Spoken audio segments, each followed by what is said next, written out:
The cannabis cash cow or marijuana moolah, whatever you want to call it, the tax implications and financial ins and outs are definitely at the center of conversation about legalizing recreational cannabis here in New Mexico. But there are plenty of challenges in setting up financial systems to deal with a product that is still technically illegal from a federal standpoint.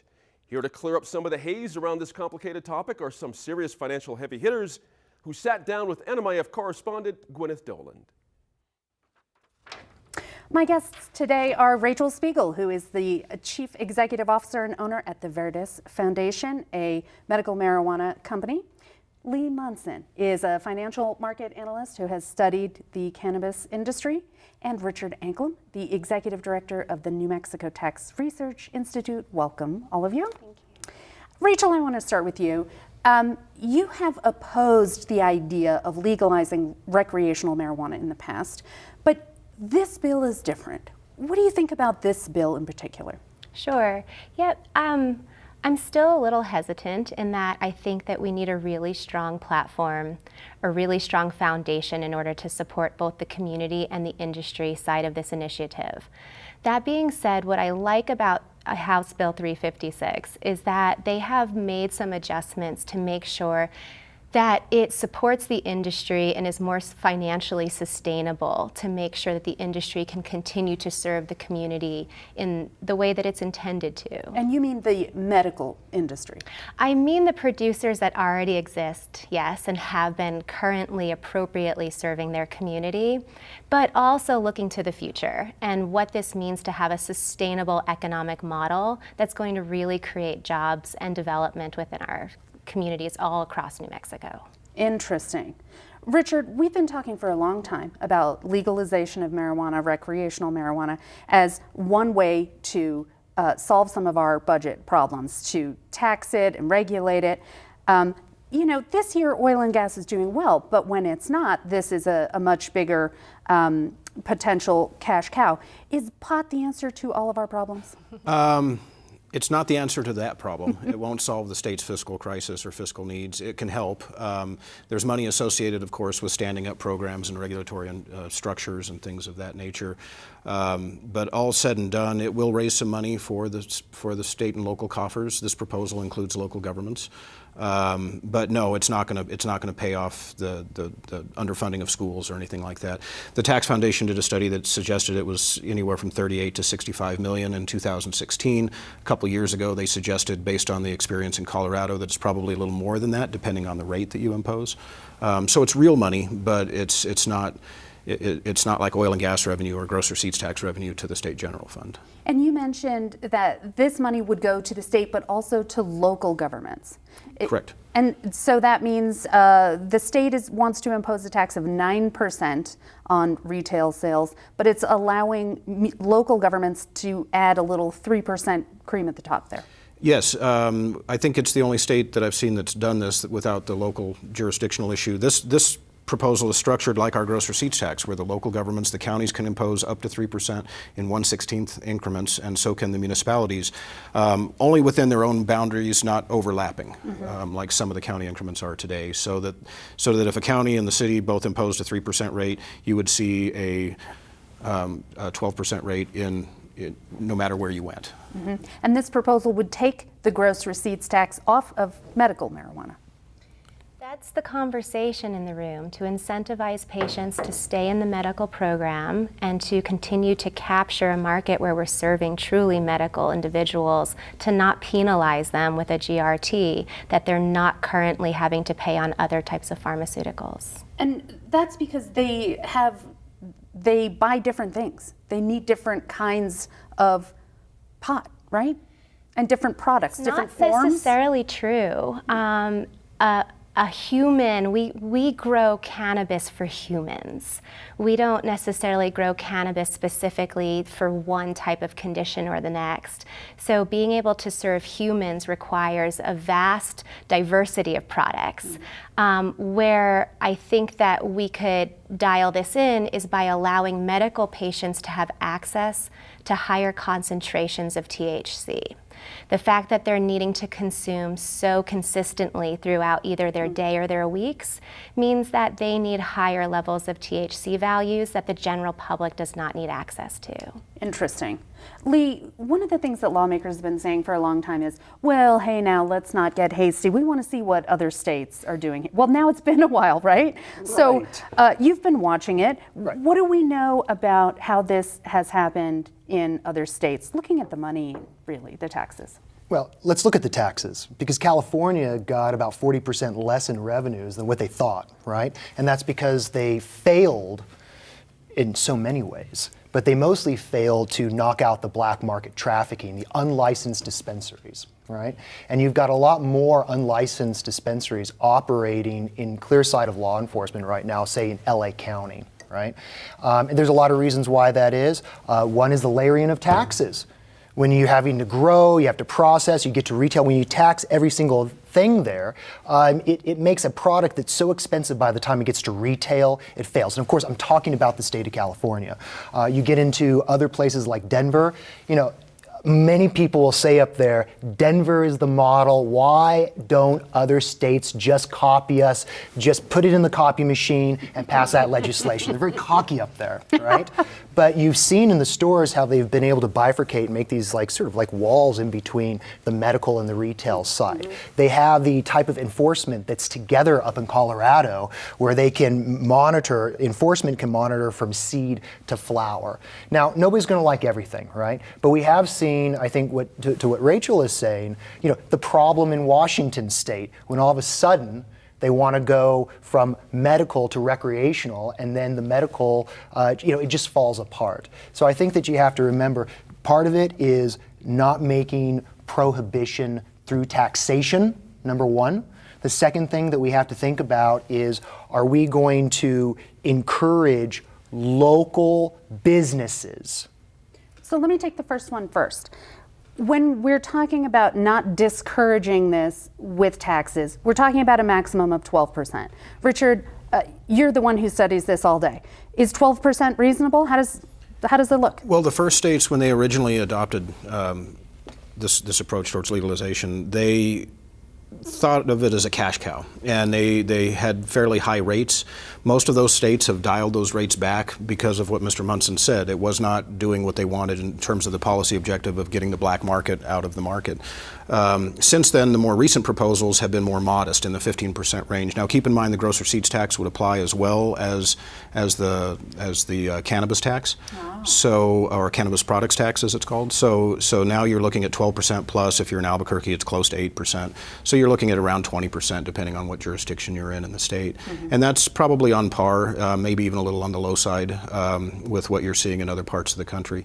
Washington had a three-part tax equal at the distribution, processing, growing, and retail level. They studied that, did some economic research, and discovered that that was a bad idea. And now they're retail only. However, their tax rate, and this is a state that does not have a sales tax, is 37%. Which is a little on the high end. And they went they got rid of their medical program, as I understand it, and it's now all one program. But 37% is a bit on the high side, but the other elements of their changes were probably good and well thought out. So back to your argument about taxing too high so that you don't eliminate the black market. Does 12% sound reasonable to you? We're going to find out pretty soon, aren't we? I think it does sound reasonable, but it is. When you get into 30, 40%, remember, the price of marijuana today for high-end flower, as we call it, or in the old days, in college, call it kind bud. I mean, the price hasn't really gone up in 20, 25 years. And so we've actually had price depression. I mean, and now we have all this new supply. So it's very difficult for just the illegal growers to make a living. Right, and so you're getting people that are that have a commodity that has gone down in price every single year for the last 25, 30 years, and now we're going to tax it. Now we're going to make it, now we're going to tax and regulate it, which is what everybody wants, right? I think that 12 would be fine. I think when we add GRT, there's some lawsuits, pending right now through Duke over at Ultra Health to try to get the GRT, taken care of. I don't think it's going to fly, but I think if we can keep it 20 and under, I think we can make a go of it at this state. So in terms of economic development, I was in Portland recently and saw one of these stores, the first I'd ever been in, and wow, it occurred to me that there's a lot of tendrils of economic development in graphic design, in packaging, in employment, in all these different areas. Richard, is there an analysis, or what do we know about if we allowed recreational on top of this tax revenue? What is the kind of radiating economic activity? What would that look like? Well, I think right now, something that Colorado experienced, which is why it's hard to project what the revenues will look like in the long run, is tourism. When you're the only boy in the block or girl in the block engaging in a certain activity, you can become very attractive. And maybe that goes away when everyone else is selling the same product. Right now we have Texas and Arizona on either side of us. We're closer to either one of them than Colorado is. So I would guess we would see a tourism effect in terms of revenues. Hobbs, Roswell, exactly. maybe, Tucumcari Tourist towns tonight. Yes, exactly. Tucumcari tonight. That would be a good destination theme. And until those states turn, which eventually they likely will if the national trend continues, then you would see some of those sales go away, and then you're just looking at your normal consumption retail base in your state, like you would, you might choose to buy a six-pack of beer versus going to a movie versus some cannabis product. And that's not additive, but the tax rates are higher, so the state would still be better off if you were buying the cannabis product than the other.